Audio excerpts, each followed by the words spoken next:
नमस्कार मंडळी, ब्लाइंड स्पॉट्समध्ये पुन्हा एकदा स्वागत आहे. BMC मुंबई महानगरपालिकेची निवडणूक आता थोड्याच काही दिवसामध्ये आहे आणि धुमश्चक्री चालू आहे. तर यामध्ये आपण प्रत्येक वेळेला नवीन नवीन उमेदवाराशी गप्पा मारतो. यावेळेच्या आपल्या उमेदवार आहेत त्या तरुण आहेत, तडफदार आहेत आणि त्यांच्याविषयी काही जास्ती जाणून घ्यायची उत्कंठा आम्हालाही आहे आणि तुम्हालाही निश्चितपणे असणारच आहे. तर स्वागत करूया आपण शुभांगीताई केणी. नमस्कार मॅडम आणि स्वागत आहे या एपिसोडमध्ये आपलं. नमस्कार, जय महाराष्ट्र. पहिली मी माझी ओळख करून देते. मी शुभांगी गणेश केणी, प्रभाग क्रमांक 108मधून मी उमेदवार आहे आणि या प्रभागातून मी खात्रीशीर निवडून येणार हा माझा विश्वास आहे. निश्चितपणे खात्री असणार मॅडम आणि आमच्या शुभेच्छाही आहेत. पण ताई, तुम्ही सांगा मला की अशा प्रकारच्या BMCच्या इलेक्शनमध्ये एवढ्या तरुण वयात तिकीट मिळणं ही काही साधी गोष्ट नाही आहे. तर असं काय कारण आहे असं तुम्हाला वाटतं की तुम्हाला एवढ्या लवकर, कारण लोक बरेच वर्ष तपश्चर्या करतात तेव्हाही त्यांना तिकीट मिळत नाही, तुम्हाला एवढ्या लवकर मिळालं, असं काय कारण आहे की तुम्हाला हे तिकीट मिळालेलं आहे आणि ते सुद्धा उबाटासारख्या पक्षाकडनं? तुम्ही प्रश्न बरोबर विचारला आहे. माझे सासरे जयवंत जनार्दन केणी कुठलीही अपेक्षा न ठेवता हे गेले 40 वर्ष या पक्षात काम करत आहेत आणि मी त्यांचं काम गेल्या 13 वर्ष झाली माझ्या लग्नाला. मी बघते ते कसं काम करत आहेत आणि असं नाही की मला असं डायरेक्ट तिकीट मिळालं आहे. मी त्यांच्यासोबत त्यांच्या गार्डनमध्ये जाते, तिथे बी मी कामं केलीत, लहान मुलांना खेळण्यासाठी साधनं उपलब्ध करून दिलीत. दरवर्षी महिला दिन असतो, तिथे 200 महिलांचा आम्ही तिथे सत्कार करतो. एक छोटी वस्तू त्यांना देऊन त्यांना सत्कार करतो आणि त्या आनंदाने ते स्वीकार करतात. आम्ही सत्कार त्यांचा ह्यासाठी करतो, आमचं कुठलंही काम असू द्या, हक्काने आम्ही त्यांना आवाज देतो आणि त्या येतात. बरं. आणि त्यासाठी त्यांचा सन्मान म्हणून आम्ही तो सत्कार करतो दरवर्षी. हे कधी करता तुम्ही? प्रत्येक वर्षी महिला दिन असतो त्या दिवशी 200 महिलांना तिथे बोलून आम्ही त्यांचा स्टेजवर बोलून त्यांचा सत्कार करतो आणि सगळ्या जातीच्या तिथे महिला असतात. म्हणजे तिकडे काय कसलाही जाती भेदभाव कसलंच धर्म काहीच नाही. भेदभाव नाही. ख्रिश्चन वगैरे सगळे असतात आणि ते सगळे आता आम्हाला सपोर्ट करतायत. फार छान. हा आक्षेप चुकीचा ठरेल की तुम्ही घराणेशाही आहे म्हणून तुम्हाला तिकीट मिळाले नाही. त्यांच्याबरोबर तुम्ही काम केलेलं आहे आणि अजूनही करताय? अजूनही करतो. ताई, असं आहे की सध्या असं जाणवतं की जो उमेदवार असतो त्याला आपल्या प्रभागाविषयी माहिती पण नसते बऱ्याच वेळेला, की त्यांना तिकीट मिळालेलं असतं, प्रभाग काय आहे, आपले मतदार कोण आहेत किंवा त्यांच्या समस्या काय आहेत याच्याविषयी माहीत असणं पण कठीण असतं. तर अशी काही माहिती तुम्ही काढली आहे का? काही अभ्यास केला आहे का आपल्या प्रभागाविषयी? जरा काहीतरी सांगा आम्हाला. हो, नक्कीच. माझ्या मतदारसंघात साधारण 56,000 मतदार आहेत. बरं. आणि तिथे सर्व असे मध्यमवर्गीय आहेत, स्लम एरिया आहे आणि डोंगराळ भाग आहे आणि त्यांच्या समस्या काय आहेत हे मला माहीत आहेत, कारण मी सुद्धा एक मध्यम वर्गातून आलेली आहे. आणि काय ज्या समस्या असतात त्यांच्या रोजच्या जीवनातल्या त्या मला जवळून मी बघितलेल्या आहेत आणि मला त्याचा अनुभवसुद्धा आहे. पण मग आधी जे काही उमेदवार होते त्यांना या कळत नव्हत्या का? तुम्हाला त्याच्याबद्दल काही वेगळं ज्ञान आहे, असं काही आहे का की तुमच्या बॅकग्राऊंडच्या मुळे किंवा तुम्हाला जास्ती समज आहे या समस्यांची, असं काही आहे का? नक्कीच. माझा प्रभाग म्हणजे हा माझा छोटा हिंदुस्थान आहे आणि त्याच्यात स्लम एरिया आहे, जास्त चाळी आहेत, डोंगराळ भाग आहे आणि तिथे गेल्या 5 वर्षात अशी परिस्थिती आहे तिथे चालायला नीट रस्ते नाही आहेत, सांडपाणी तिथे जायला जागा नाही आहे, लोकांना फुटपाथवर चालायला नीट सुविधा नाही आहेत, तिथे अडीअडचणीतनं लोक तिथे राहतात आणि हे मी जवळून पाहिलेलं आहे. आणि मग लोकांनी येऊन असं तुम्हाला सांगितलेलं आहे का? त्याच्याविषयी तक्रार केलेली आहे का? तुम्ही म्हणता तुम्ही इतके वर्ष कार्यामध्ये होतात, तर असं काही तुमच्यापर्यंत आलेलं आहे का? हो, नक्कीच आलेलं आहे. कारण मी आता 2-3 दिवस फिरते आहे जास्त तिकडे, तर तिथले मला लोक असे सांगतात की आमच्याजवळ मतं मागायला येतात आणि काम झाले की 5 वर्ष आमच्याकडे फिरकत सुद्धा नाहीत. बरं. मग तुम्ही सांगा की आता समजा तुम्ही निवडून आलात तर मग तुमचा आराखडा काय असेल? तुमची अशी ब्लूप्रिंट म्हणतात ती काय असेल? तुम्ही असं काही ठरवलं आहे का की बाबा पहिल्या वर्षभरात हे काम करायचं, 2 वर्षात हे करायचं, कारण तुमची 5 वर्षाची टर्म आहे, तर असं काही तुम्ही ठरवलं आहे का? हो, पहिले मला त्यांच्यासाठी रस्ते व्यवस्थित करायचे आहेत. तिथलं लादीकरण झालेलं नाही आहे अजून आणि ते मेन जनतेच्या समस्या आहेत, कारण वृद्ध लोक, लहान मुलं तिथे खेळतात आणि त्यांना व्यवस्थित खेळायला सुद्धा जागा नाही आहे. आपल्या प्रभागामध्ये महिलांच्या काही विशेष समस्या आहेत का ज्या तुम्ही अनुभवल्या आहेत? मी महिला असल्यामुळे त्यांच्या समस्या मी जवळून पाहते बरं. आणि अनुभव आहे मला त्याचा. रात्री अपरात्री त्यांना शौचालयाला अजूनपर्यंत बाहेर जायला लागते आणि रात्रीच्या जायचं म्हटलं की तिथे लाईटीची व्यवस्था नाही आहे. काळोखात त्यांना जायला लागते आणि तिथे रस्ते चांगले नाही आहेत. खूप प्रश्नांना सामोरे जायला लागतं तिथे. रात्री अपरात्री एकटं जाणं ते सेफ तर नाहीच आहे, नाही बिलकुल आहे. सेफ नाही आहे. हो. त्याच्यासाठी सुद्धा त्यांना घराघरात त्यांच्या शौचालय आजच्या काळात तरी गरज आहे तिथली. तुम्हाला असं का वाटतं की आधी जे कोणी नगरसेवक होते त्यांनी हे प्रश्न कधी सोडवले नाहीत का नुसतं त्यांचा निष्काळजीपणा होता त्याच्यामध्ये?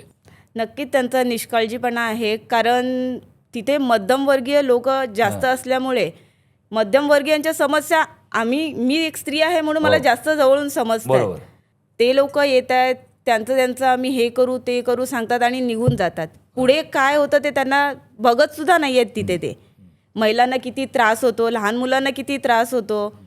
जेंट्स लोक कामावर निघून जातात, बरोबर. पण नंतर महिलांना दिवसभर काम करायला लागतं. तिथे पाणी आणणं, घरात स्वयंपाक धुणी भांडी करणं, ते पण पाणी त्यांना बाहेरून आणायला लागतं बरं. आणि ते घरात सगळं करायला लागतं. ह्याच्यासाठी त्यांना खूप त्रास होतो महिलांना. ताई, तुम्ही म्हटलं की आत्तापर्यंत कामं झाली नाहीत आणि तुम्ही ती करून घेणार. आता ती कुठलेही कामं जे तुम्ही सांगितली, शौचालय असेल, लादी बसवणं असेल, तर त्याकरता ही सगळी कामं प्रशासनाकडनं करून घ्यायची असतात. तर त्याच्याविषयी तुमचा काही अनुभव आहे का की बाबा प्रशासनाकडनं ही सर्व आपली जी आपल्या प्रभागातली कामं आहेत ती करून घ्यायची, तर ती तुम्ही कशा प्रकारे करून घ्याल त्यांच्याकडनं? नक्कीच मी गेली बरेच वर्ष मी BMCमध्ये जाते स्वतः बरं. आणि तिकडे काय समस्या आहेत, कशा मांडायच्या हे सुद्धा मी जवळून पाहिलेलं आहे. बरं. आणि असं नाही की मी मांडता मला येणार नाही, पण मी नक्कीच माझ्या परीने जेवढं होईल तेवढं मी त्यांच्या समस्या त्यांच्यापर्यंत पोहोचवणार. म्हणजे तुम्ही पाठपुरावा करणार का त्या समस्यांचा? हो, नक्कीच पाठपुरावा करा आणि ते काम त्यांचं 100% होईल हे माझे प्रयत्न असतील तिथे. बरं ताई, याच्यासाठी थोडं कायद्याचं ज्ञान असणं पण आवश्यक असतं, तर त्या दृष्टीने तुम्ही काय अभ्यास करणार आहात का? मी जे काही काम करणार ते कायद्याच्या चौकटीतच राहून करणार. बरं. आणि काही जर अशा समस्या आल्या तर आमची अशी टीम आहे जी कायदेशीर कामं कशी करायची हे त्यांना चांगलंच माहिती आहे. फार छान. आणि शिवसैनिक तर आमच्यासोबत आहेतच. म्हणजे ही टीम तुम्हाला सहाय्य करेल हो, की नक्कीच कशा प्रकारे सहाय्य कामं करणार. करायची, कारण ही प्रशासनाकडनं करून घ्यायची आहेत. हो. ताई, तुम्ही आता या कार्यामध्ये आहात, सामाजिक कार्यामध्ये आहात, तुम्ही सांगितलं बरीच वर्ष कार्यरत आहात. तर अशा काही कुठल्या 1 किंवा 2 गोष्टी तुम्ही सांगू शकाल का की तुम्ही केलेलं कार्य जे आहे ते लोकांपर्यंत पोचलं, त्यांचा फायदा लोकांना झाला आणि तुम्हाला एक समाधान लाभलं की तुम्ही एक चांगलं कार्य केलेलं आहे, असं काही सांगू शकाल का? हो. आपल्या मुलुंडमध्ये एक गार्डन आहे, बरं. राघवेंद्र गार्डन म्हणून, बरं. मुलुंड वेस्टला. हां. तिथे माझे सासरे जयवंत केणे हे अध्यक्ष आहेत. हां. आणि रोज सकाळी तिथे 200 महिला पुरुष रोज डेलीच्या येतात तिथे. पहिले त्या गार्डनला शौचालय नव्हती, लहान मुलांना खेळायला खेळणी नव्हती, बरं. बसायला जे ज्येष्ठ लोक तिथे येतात नागरिक आहेत, हां. वॉक करायला त्यांना सुद्धा बसायला साधन नव्हतं, ते अवेलेबल काहीच नव्हतं. अच्छा. आम्ही तिथे गेल्यापासून आम्हाला या समस्या आम्ही जवळून पाहिल्यात आणि मग त्यांच्यासाठी आम्ही जेवढं होईल तेवढं त्यांचे शौचालय तिथे आम्ही बांधले. त्यांना व्यायाम करायला व्यायामाचं सामान आणलं तिथे, लहान मुलांना खेळणी तिथे अवेलेबल करून दिली. आता ते लोक आम्हाला येऊन बोलतात का आम्हाला एवढं गार्डनमध्ये येऊन आनंद मिळतो, त्यांच्या चेहऱ्यावर दिसतं ते. हां. आणि ते एक मला समाधान आहे की आम्ही थोडं त्यांच्यासाठी कामी आलो. अजून एक सांगायचं आहे, नाहूर गावामध्ये मच्छी मार्केट एक होतं पहिल्यात, बरं. ते आता आम्ही असं केलं आहे तिथे महिलांना कुठला त्रास होत नाही आहे. प्रत्येकीला गाळे बांधून दिलेत, त्यांच्यात त्याचं सामान व्यवस्थित राहतं. बरं.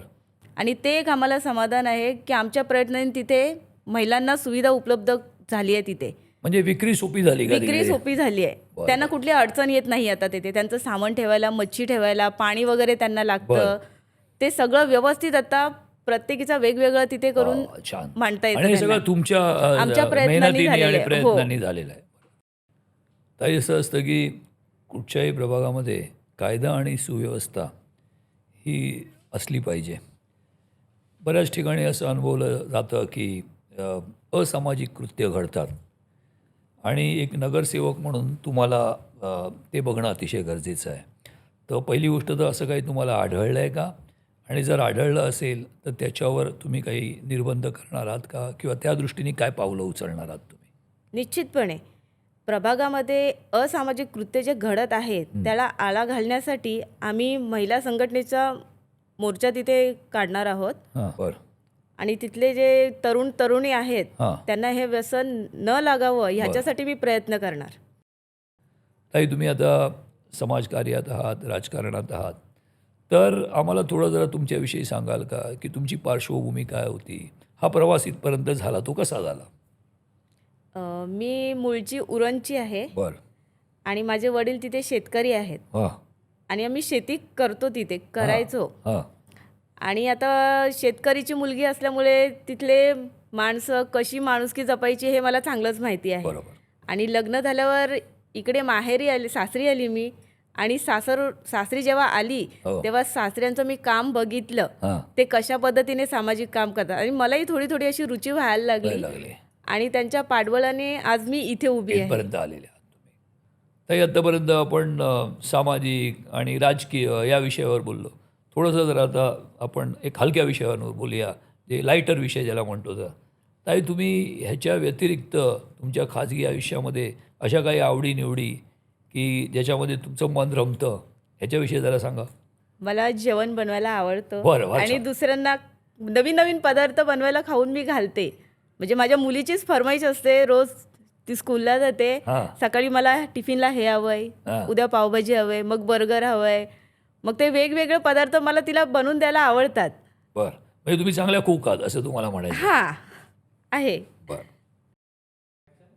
ताई, तुम्ही सांगितलं की तुमचे सासरे जवळजवळ 40 वर्ष शिवसेनेमध्ये होते. तुम्ही आता याच्यामध्ये गेली 10-12 वर्षात. तर घरातलं वातावरण संपूर्ण राजकीय आहे का, की ते सोडून काही बोललं जातं का, की फक्त राजकारण बोललं जातं? आमच्या रक्तातच शिवसेना आहे. बरं. माझा 2 वर्षाचा मुलगा आहे, बरं. तो सुद्धा शाखेत जाताना बापूंना जय महाराष्ट्र बोलून जातो. बरं. येता जाता त्याचा जय महाराष्ट्रच असतो. बाहेर गेले तरी तो बाहेर दरवाजातून आवाज त्यांना देणार, बापू जय जय महाराष्ट्र, महाराष्ट्र. जय महाराष्ट्र. आणि बरं. ते पण एका दणक्यात आवाज हात करून बोलतो तो. ताई, तुमची या निवडणुकीमध्ये युती आहे. तुमचे मित्रपक्ष आहेत. राष्ट्रवादी शरदचंद्र पवार गट आहे, महाराष्ट्र नवनिर्माण सेना आहे. तर त्यांचा तुम्हाला कितपत सहभाग, सहकार्य लाभतं आहे, त्याच्याविषयी थोडं सांगा. होय, त्यांचं निश्चित मला सहकार्य लाभतंय. आणि आमच्या पक्षाचे शिवसैनिक, शिवाय मनसैनिक आणि राष्ट्रवादीचे कार्यकर्ते आहेत, या सर्वांचे मला भरघोस योगदान लाभत आहे. ताई, आता बघा, निवडणुका म्हणल्या की प्रतिस्पर्धी आले, मुकाबला असतो, चुरस असते. तर तुमच्यासमोर यावेळेला भाजपा आणि शिवसेना शिंदे गट यांची युती आहे आणि त्याच्याविरुद्ध तुम्ही आहात. तर अशा काही गोष्टी आम्हाला सांगा मतदारांना. कारण नेहमीच संभ्रम असतो की कोणाला मत द्यायचं. तर तुम्हालाच मतदारांनी का द्यावं, ह्याचं काही सबळ कारण आहे का तुमच्याकडे? हो, आम्ही शिवसेना उद्धव बाळासाहेब ठाकरे, हो. राष्ट्रवादी काँग्रेसचे शरदचंद्रजी पवार आणि मनसेचे राज ठाकरे साहेब, ही आमची युती आहे. होय. आणि आत्ता जो उमेदवार आमच्या ऑपोजिटला आहे हां. ती उपरी आहे आणि आम्ही स्थानिक उमेदवार आहोत. बरं. उपरी म्हणजे काय? उपरी म्हणजे ती बाहेरून आलेली आहे बरं. आणि मग इथले स्थानिक उमेदवार आहोत. ती बाहेरून आलेली, तिला आमच्या समस्या समजणार नाहीत. बरं. इथल्या समस्या काय आहेत ते आम्ही जवळून पाहतोय. 5 वर्ष झाली ते येतात आणि बघतात नुसते, पण कामं काहीच करत नाहीत. जनतेला मी एक आव्हान करते, तुम्ही गेल्या 5 वर्षात बघितलं त्यांनी किती कामं केलीत आणि आपण पुढे कसे कामं करणार हे आम्ही त्यांना पटवून देऊ. तुम्हाला असं म्हणायचं आहे का की हे उमेदवार तुमच्या जनतेवर लादले गेलेले आहेत? हो, नक्कीच. ताई, तुम्ही तरुणात ही जमेची बाजू आहे, पण त्याबरोबर अजून एक आक्षेप केला जाऊ शकतो की तुम्हाला अनुभव नाही आहे. तर त्याचं समर्थन तुम्ही कसं कराल? माझ्याकडे अनुभव जरी नसला तरी माझ्या प्रभागाचे काम करण्यासाठी असलेली तीव्र इच्छाशक्ती आहे. इथल्या लोकांच्या समस्या, मग ते पाण्याच्या असतील, कचऱ्याच्या असतील, ज्या पूर्वीच्या नगरसेवकांनी केलेल्या नाहीत, त्या मी सोडवू शकते, कारण मी ह्या प्रभागाची स्थानिक उमेदवार आहे. ताई, या निवडणुका ज्या आहेत महानगरपालिकेच्या, जवळजवळ आता 5-6 वर्षांनी होत आहेत आणि एक नवीन मतदार आलेला आहे याच्यामध्ये, जो पहिल्यांदा मतदान करणार आहे, जो तरुण आहे. तुम्ही तरुण आहात, तर तुम्हाला या तरुण मतदाराला काही सांगायचं आहे का?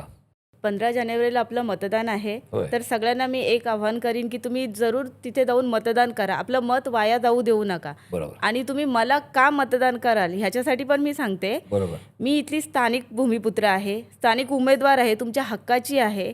तुम्ही जेव्हा कधी सांगाल मी या हाकेला उभी राहीन आणि यासाठी मला मतदान करा हीच सगळ्यांना विनंती आहे.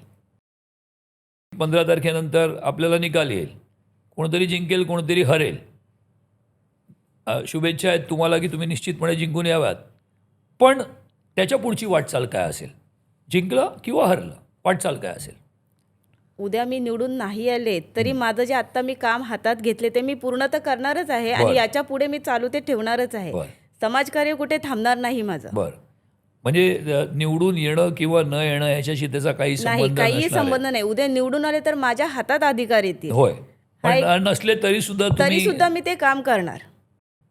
ताई, निवडणुकीच्या या धुमश्चक्रीमध्ये तुम्ही इकडे आलात, तुम्ही एवढा वेळ दिलात, एवढ्या गप्पा मारल्यात. एवढंच नव्हे तर तुम्ही तुमच्या मतदारालाही सांगितलं की तुम्हाला का मतदान करावं. याबद्दल तुम्हाला खरंच धन्यवाद. तुम्ही भरघोस मताने निवडून यावात ही आमची सदिच्छा आहे, शुभेच्छा आहे. पुन्हा एकदा धन्यवाद ताई. धन्यवाद. जय महाराष्ट्र. जय महाराष्ट्र.